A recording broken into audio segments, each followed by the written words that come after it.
Baganda bange mwegayire Katonda kaati omuyinza buli kantu asiime ekitalironze nammwe kye tumuweereza.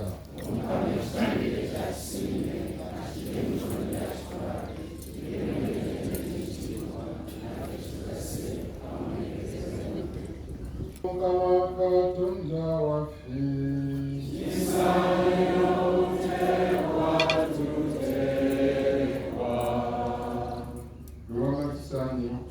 tuteekwa kituufu ddala era n'okutumira n'okulokoka gwe Omukama kaati omutuukirivu Katonda omuyinza buli kantu ssewannaku ffe okwebaza bulijjo na buli wantu nga tuyita mu Kristo Mukama waffe. Anti ye bwe yazaalibwa yazza buto omuntu eyali azise mu mayisa g'ab'edda. Mu kubonaabona kwe yazikiriza ebibi byaffe. Bwe yazuukira mu bafu yatuwa okugabalagulamu obutaggwaawo. Ate bwe yalinnya mu ggulu yadda ewuwe n'atuggulirawo emiryango gy'eggulu. Olw'omulimu ogwo gwonna gwe yatukolera ng'owamala twakusse ekimu ekibiina ky'abamalayika n'abatuukirivu okukuyimbira nga tukutendereza olutamala nti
omutenge, kubanga oyita mu mwana w'Omukama waffe Yesu Kristo, olw'amaanyi ga Mwoyo Mutukuvu agagenderako, byonna n'oba obulamu obifuula bitukuvu.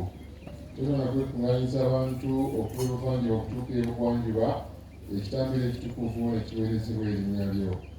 Tukwegayidde, Ayi Mukama, n'okwesengeza tukwesengereza, ebirabo byo bitukuleeteddwa bitukuze, kkiriza okutukuza ne Mwoyo Mutukuvu yennyini, bifuuke omubiri n'omusaayi gw'Omwana w'Omukama waffe Yesu Kristo, eyatwagira okukusa ebyamagero bino. Anti yennyini mutole bamuwaayo mugaati, n'akugulumiza nga yeebaza, n'akumenyamu, naawe abayigirizwa be n'abagamba nti, mutoole mulye ku kino mwenna, anti kino gwe mubiri gwange ogunaaweebwayo okubeera mmwe.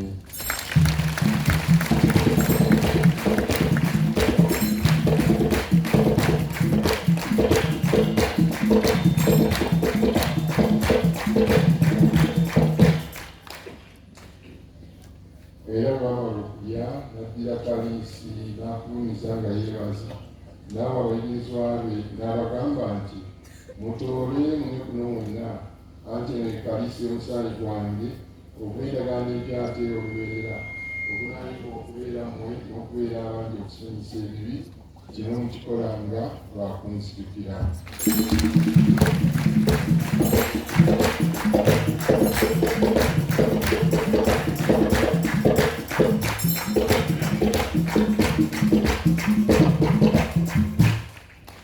Ekyamagero eky'okukkiriza, tulangira okufa kwo